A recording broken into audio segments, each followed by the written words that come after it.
চাঁপাইনবাবগঞ্জ সদর উপজেলার ইসলামপুর ইউনিয়নের পোড়া গ্রামে গান বাজনা ও বাদ্যযন্ত্র বাজানো নিষিদ্ধ ঘোষণা করেছে স্থানীয় মসজিদ কমিটি।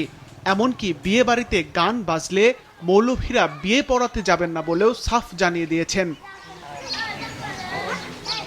এ বিষয়ে স্থানীয় জামে মসজিদের ইমাম ও আলেমদের নেতৃত্বে স্ট্যাম্পে স্বাক্ষর নিয়ে ঘোষণা দেওয়া হয়েছে গ্রামে কোনো প্রকার গান বাজনা ও বাদ্যযন্ত্র বাজানো যাবে না।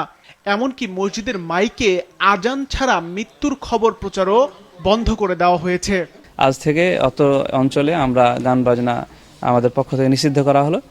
এটা কেউ করতে পারবে না। তারপরেও কেউ যদি আশ্রয় নেয় তাহলে আমরা যে বডি গঠন করেছি আমরা যে কোনো সিদ্ধান্ত গ্রহণ করতে পারবো, সবার সম্মতি আছে। স্থানীয়রা বলছেন তারা এখন দোকান বা টিভিতে গান বাজান না। ফেরিওয়ালাদেরও গ্রামে প্রবেশের সময় বাদ্যযন্ত্র বন্ধ রাখার নির্দেশ দেওয়া হয়েছে। আমাদের মুসলিম হিসাবে আমাদের সামাজিকতা বজায় রাখতে হবে এবং ইসলামে যেগুলো সাপোর্ট করেছে সেগুলোকে আমাদেরকে মানতে হবে।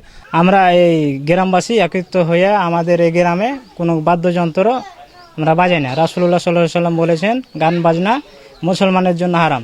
আর গান বাজনা করতে নিষেধ করেছে, বোর্ড মোড খেলতে মানা করেছে দোকান পাশারে, এটাই। মানে হুজুরা বলছে যে মসজিদে কোনো মানুষ মারা গেলে কোনো কোয়া হবে না, আর এই গ্রামে কোনো গান বাজনা হবে না বিয়ে বাড়িতে। যদি যদি গান বাজনা হয় বাড়িতে, তো মুলবিও বাড়িতে যাবে না বিয়ে পড়াতে। কেউ ছেলে পিলের মধ্যে কেউ একটু সৃষ্টি করলে যে নতুন নতুন কথা তুলছে এই সেই, তো যাক আমাদের এটা সবারই সিদ্ধান্ত নেওয়া হয়েছে, এটাই ভালো। এই বিষয়ে নড়েচড়ে বসেছে স্থানীয় প্রশাসন। দেশের প্রচলিত আইনে নির্দিষ্ট ডেসিবলের মধ্যে শব্দ ব্যবহারের অনুমতি থাকলেও কোনো গোষ্ঠী দ্বারা সম্পূর্ণ গান নিষিদ্ধ করার সুযোগ নেই বলে জানালেন স্থানীয় উপজেলা নির্বাহী অফিসার। মসজিদ কমিটি হোক বা যে কোনো কমিটি হোক, তার মাধ্যমে গান বাজনা নিষিদ্ধ করার কোনো সুযোগ বা কোনো বিধিবিধান নাই। এই তথ্যটা আপনাদের মাধ্যমে আমি পেলাম। আমি এখন বিষয়টি জানার চেষ্টা করছি এবং তদন্ত করে আমি ব্যবস্থা নিব।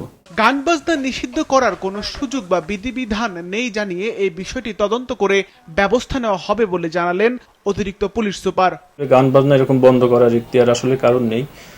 নির্দিষ্ট সময়ে নির্দিষ্ট ডেসিবেলের মধ্যে যে কেউ গান বাজনা করতে পারে, এটা তো তার অধিকার। আমরা পুলিশ পাঠিয়েছি, জানার চেষ্টা করছি কারা এই ধরনের ঘোষণা দিয়েছে। আমরা তাদের সাথে কথা বলতে এটা বিষয়টি সমাধানের চেষ্টা করব। এই ঘটনা নিয়ে সাধারণ মানুষের মধ্যে মিশ্র প্রতিক্রিয়া দেখা গিয়েছে।